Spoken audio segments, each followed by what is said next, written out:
असल में मुस्लिम personal law board सुर्खियों में नहीं आ रहा है, बल्कि यूनिफॉर्म सिविल कोड सुर्खियों में आ रहा है। पहले तो ये होता था कि यूसीसी का नाम लेते ही मुसलमानों की कुछ लीडरशिप्स ऐसी थी कि वो ऐसे बिदकती थी जैसे बिच्छू ने काट लिया हो। ड्राफ्ट लाना इतना आसान काम नहीं है, बच्चों का खेल नहीं है। इतने बड़े डाइवर्स कंट्री में वो सिर्फ इसलिए कहते थे कि उनको मुसलमानों से अदावत है।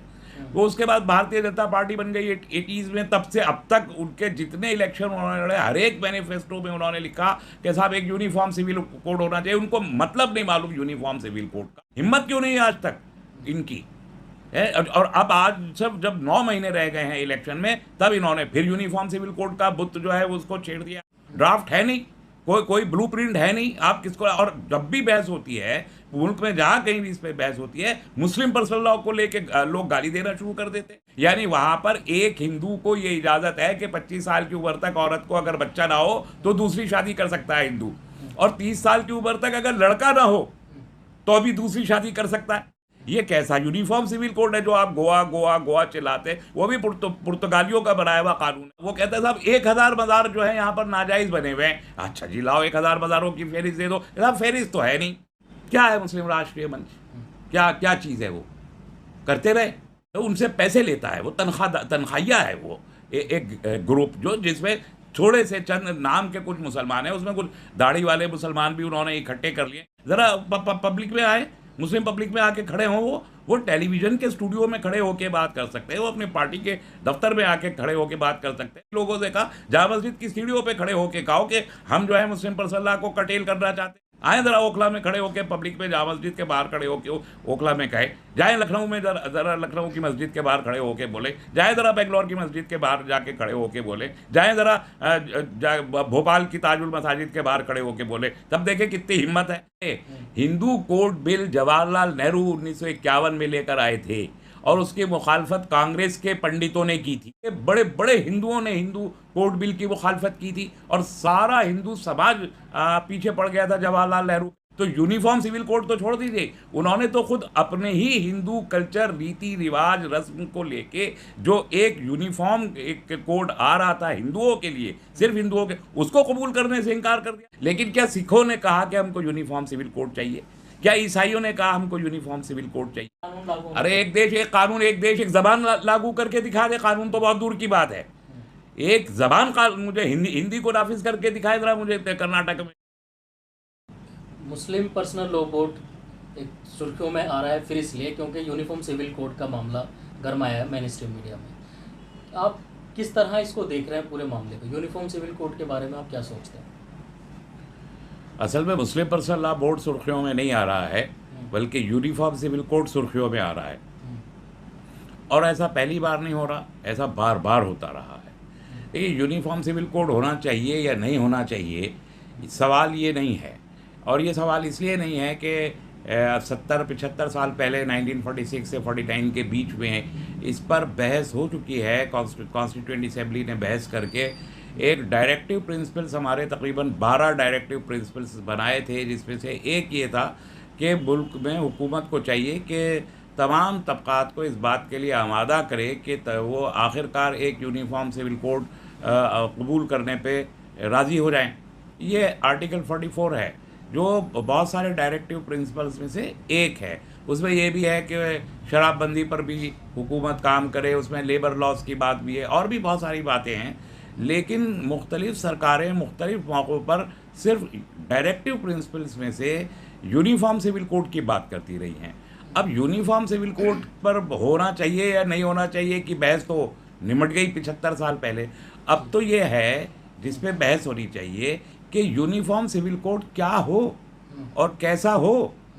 इस सवाल का कोई जवाब किसी भी सरकार ने आज तक नहीं दिया। बल्कि जब मुल्क में कम्युनल टेंशन बढ़ानी होती है किसी सरकार को या किसी पॉलिटिकल पार्टी को, मुल्क में फ़िरका वाराना मुनाफरत बढ़ानी होती है, तो वो uniform civil code, uniform civil code, uniform civil code का गाना बजाना शुरू कर देते हैं। और उससे जो बहस होती है तो ऐसा लगता है कि गोया यूनिफॉर्म सिविल कोड के रास्ते में सिर्फ मुस्लिम पर्सनल लॉ आ रहा है।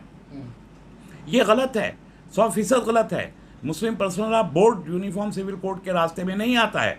इस मुल्क में 3000 से ज़्यादा एंटिटीज़ रहती हैं जिनके अपने अपने अलग अलग पर्सनल लॉज हैं।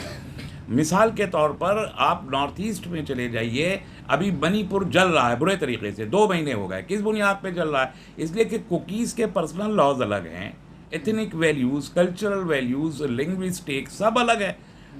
नागास के अलग हैं, चकमा के अलग हैं, साइनो ट्राइब के अलग हैं।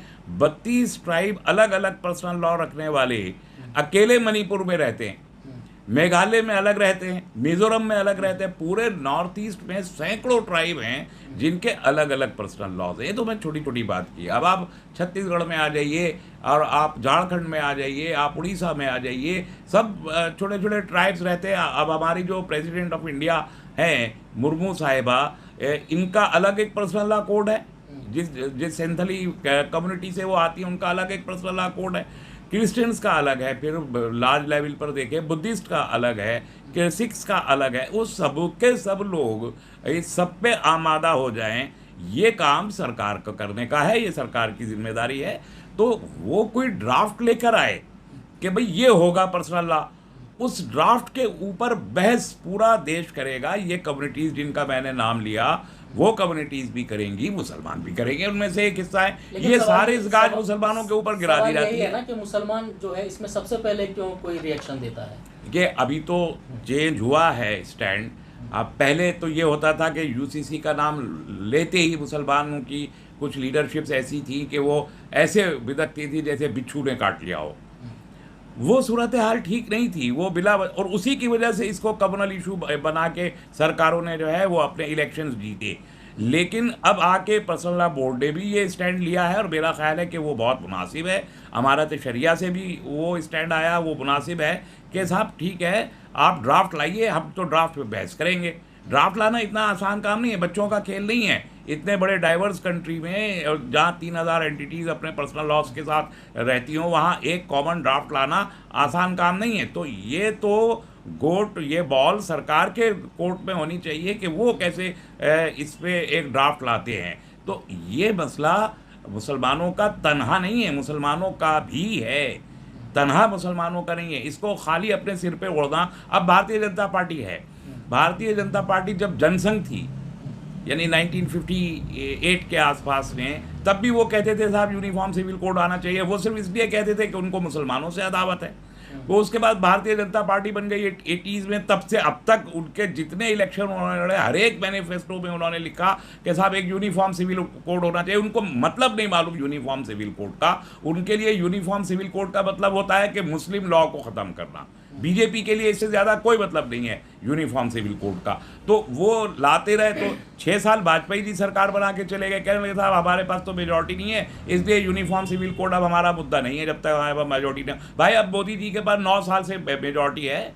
2014 में भी उनके पास 282 सीटें थी और 2019 में 306 सीटें थी। सिंपल मेजॉरिटी है। एनडीए मिला के 350 हो जाते हैं। हिम्मत क्यों नहीं है आज तक इनकी है? और अब आज जब 9 महीने रह गए हैं इलेक्शन में, तब इन्होंने फिर यूनिफॉर्म सिविल कोड का बुत जो है उसको छेड़ दिया है और ड्राफ्ट करे सूचना का पास और कपड़ा बुनने वालों में लट्ठम लट्ठा। ये कौन सी बात है कि साहब आपके पास कुछ नहीं है यूसीसी? अरे भाई यूसीसी तो है आर्टिकल 44 कॉन्स्टिट्यूशन ऑफ इंडिया पे, उस पर बहस थोड़ा ही होनी है। अब बहस होनी है ड्राफ्ट के ऊपर, तो ड्राफ्ट तो लाओ।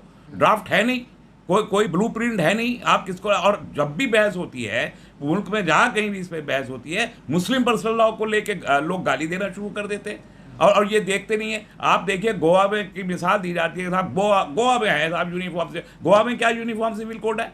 हिंदुओं को पोलीगैमी की इजाज़त है यूनिफॉर्म सिविल कोड, वहाँ के वो so called uniform civil code में, और मुसलमानों को पोलीगैमी की इजाज़त नहीं है। यानी वहाँ पर एक हिंदू को ये इजाज़त है कि 25 साल की उम्र तक औरत को अगर बच्चा ना हो तो दूसरी शादी कर सकता है हिंदू, और 30 साल की उम्र तक अगर लड़का ना हो तो भी दूसरी शादी कर सकता है। तो पोलीगैमी की इजाज़त आपने वहाँ हिंदुओं को दे रखी है और मुसलमानों को इस शर्त के साथ भी आपने पोलीगैमी की इजाज़त नहीं दी। ये कैसा समाज है? ये कैसा यूनिफॉर्म सिविल कोड है जो आप गोवा गोवा गोवा चिल्लाते? वो भी पुर्तगालियों का बनाया हुआ कानून है, कोई इंडियन कॉन्स्टिट्यूशन ने 62 में अडॉप्ट किया है उस कानून को, गवर्नमेंट ऑफ इंडिया ने। उसको आप यूनिफॉर्म, तो आप अगले यूनिफॉर्म सिविल कोड में क्या करना चाहते हैं? हिंदुओं को पोलीगैमी की इजाज़त देकर मुसलमानों से पोलीगैमी छीनना चाहते हैं, ये करना चाहते हैं। लेकिन मेन स्ट्रीम मीडिया में तो बहस ये चलाई जा रही है कि यूनिफॉर्म सिविल कोड इसलिए जो है मुसलमान समर्थन नहीं करता कि 4 शादियां जो है वो रोक दी जाएंगी। अरे भाई कितनों ने कर रखी है 4 शादियाँ?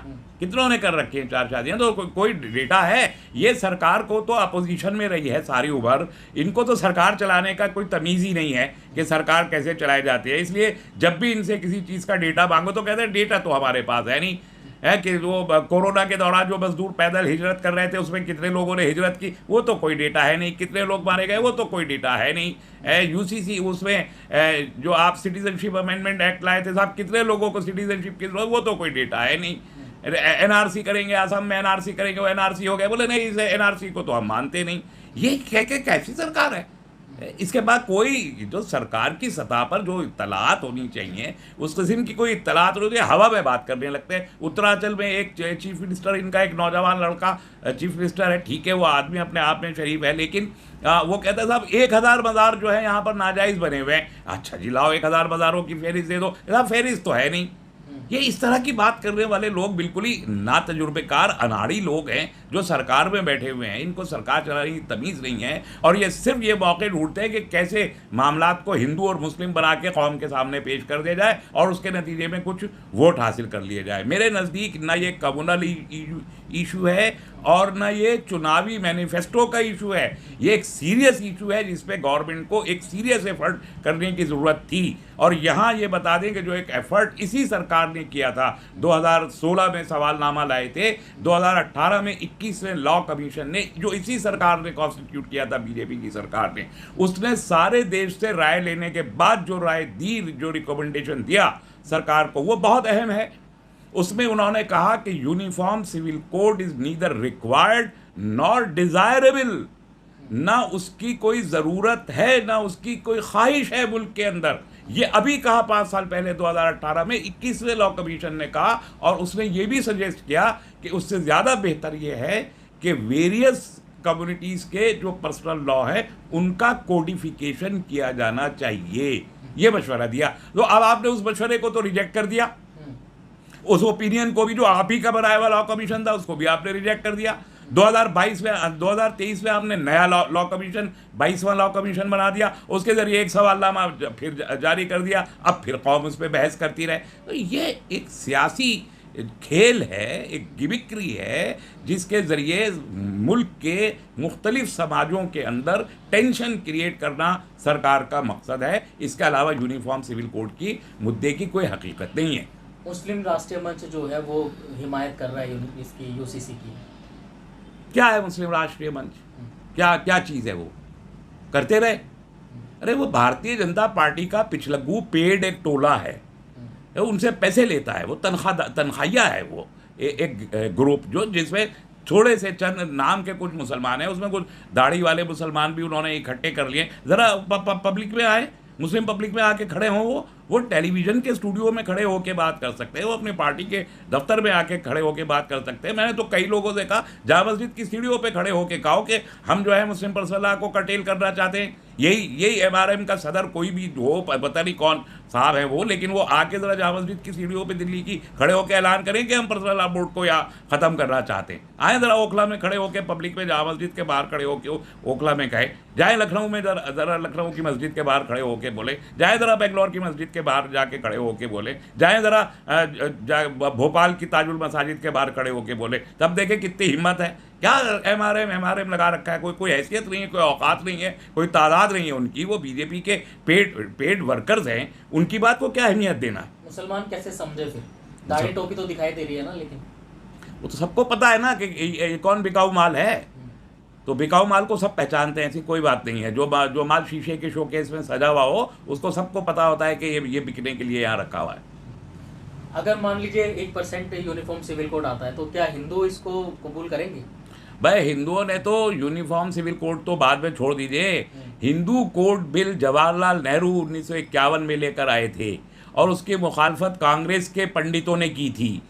खुद जो उस वक्त मुल्क के सदर जमहूरिया थे, हमारे जो क्या नाम था उनका पहले, डॉक्टर राजेंद्र प्रसाद साहब, उन्होंने उसकी मुखालफत की थी। और उसी लेवल के बड़े बड़े हिंदुओं ने हिंदू कोड बिल की मुखालफत की थी और सारा हिंदू समाज पीछे पड़ गया था जवाहरलाल नेहरू के। 5 साल लगे जवाहरलाल नेहरू को हिंदू कोड बिल पास करवाने में। तो यूनिफॉर्म सिविल कोड तो छोड़ दीजिए, उन्होंने तो खुद अपने ही हिंदू कल्चर, रीति रिवाज, रस्म को लेके जो एक यूनिफॉर्म एक कोड आ रहा था हिंदुओं के लिए, सिर्फ हिंदुओं के, उसको कबूल करने से इनकार कर दिया और आज तक उस पर अमल करते हुए उनको प्रॉब्लम होती है। तो यूनिफॉर्म सिविल कोड तो बहुत दूर की बात है, हिंदू कोड बिल पे आज तक वो उनकी सहमति नहीं बन सकी। तो ये खाली एक समाज का मसला ही नहीं है, तो पूरे इस मुल्क में ज़रूरत नहीं है। मुझे बताइए कि प्रॉब्लम क्या है, किस समाज ने शिकायत की है कि साहब आपको यूनिफॉर्म सिविल कोड चाहिए, डिमांड किसकी है ये तो बताए ना सरकार। ये ठीक है, एक directive principle constitution of India में आ गया, लेकिन क्या सिखों ने कहा कि हमको यूनिफॉर्म सिविल कोड चाहिए? क्या ईसाइयों ने कहा हमको यूनिफॉर्म सिविल कोड चाहिए? क्या हिंदुओं का एक बीजेपी को तो मैं हिंदू नहीं मानता, उसको छोड़ दीजिए, उनकी तो एक सियासी हिकमत अमली है। एक देश एक कानून लागू, अरे एक देश एक कानून, एक देश एक जबान लागू करके दिखा दे, कानून तो बहुत दूर की बात है। एक जबान का मुझे हिंदी को नाफिज करके दिखाए जरा, मुझे कर्नाटक में जाएं तमिलनाडु में, केरल में, आंध्र प्रदेश में, तेलंगाना में, और नाफिज करके दिखाएं हिंदू को। जाएं ज़रा मिजोरम में और असम में और तेलंगाना और उधर नागालैंड में और मणिपुर में और त्रिपुरा में, और वहाँ हिंदी को जो है एक ज़बान बनाए। क्या बात करते हैं? यही मैंने कहा कि इन लोगों को भारत का कोई अंदाज़ा ही नहीं है कि भारत क्या है, भारत कैसा है, भारत के रीति रिवाज कैसे हैं, भारत की ज़बान है, भारत का कल्चर, भारत का जोग्राफिया क्या है। ये लोग ये बात नहीं जानते, इसलिए कि अपोजिशन रहे, ये सरकार में रहे नहीं है, इनको राजनीति आती नहीं, राज का कार्य करना आता ही नहीं है, इन लोगों को अनाड़ी हैं इस मामले में ये, इसलिए ये इस किस्म की लायानी किस्म की बातें करते हैं। वरना सीधी बात यह है कि इस मुल्क में किसी ने भी, ना हिंदुओं ने, ना मुसलमानों ने, ना सिखों ने, ना ईसाइयों ने, ना ट्राइबल्स ने, ना दलित्स ने, ना ओबीसी ने, किसी ने नहीं कहा कि हमको एक यूनिफॉर्म सिविल कोड चाहिए। बीजेपी का सियासी मुद्दा है, इसलिए वो कहती रहती है ये बात, इसलिए तो वो उस पर जब इलेक्शन करीब आता है मैनिफेस्टो में ले आते हैं और उस पर ये डपली बजाने लगते हैं। आपका सवाल यही है तस्लीम रहमानी साहब के, अवाम में अगर ये सवाल जाता है तो वो किस तरीके का जो है रिएक्ट करें? अवाम तो रिएक्ट कर ही रहे ना। जो बीजेपी से ताल्लुक़ रखने वाले बीजेपी के वर्कर हैं वो बगले बजाते हैं, इसलिए कि उनको ये लगता है कि यूसीसी का मतलब ये है कि मुसलमानों के दीन के ऊपर सबसे बड़ी चोट पहुंचाई जाएगी यूसीसी के ज़रिए। ये उनका मफरूज़ा है, जो बीजेपी के वर्कर्स हैं उनका, और उनको इस बात से खुशी होती है कि किसी सूरत भी मुसलमानों को कोई नुकसान हो, इस्लाम को कोई नुकसान हो, तो बीजेपी के वर्कर को खुशी होती है। लेकिन 75% ये देश नॉन बीजेपी देश है, 75% देश नॉन बीजेपी है, उसमें हिंदू, मुसलमान, सिख, ईसाई, पारसी, जैन सब शामिल हैं, हर तबका शामिल है। उसको बीजेपी की इस आइडियोलॉजी से कुछ लेना देना नहीं है, उसके मुखालिफ है। तो इसलिए अवाम के अंदर भी यूनिफॉर्म सिविल कोड को लेके वो जोश हो नहीं सकता जो बीजेपी एक्सपेक्ट कर रही है। वो सिर्फ एक मैं बार बार कह रहा हूँ, वो एक सियासी फ़ायदा उठाने की कोशिश कर रहे हैं, क्योंकि उनका काम है लड़ाओ और हुकूमत करो, डराओ और हुकूमत करो। लड़ाते हिंदुओं मुसलमानों को, डराते हिंदुओं को। तो लड़ाना और डराना और फिर हुकूमत करना, ये बीजेपी की पॉलिसी है। वो उसी में से एक यूसीसी को भी का जिन बोतल के बाहर निकाल लिया है।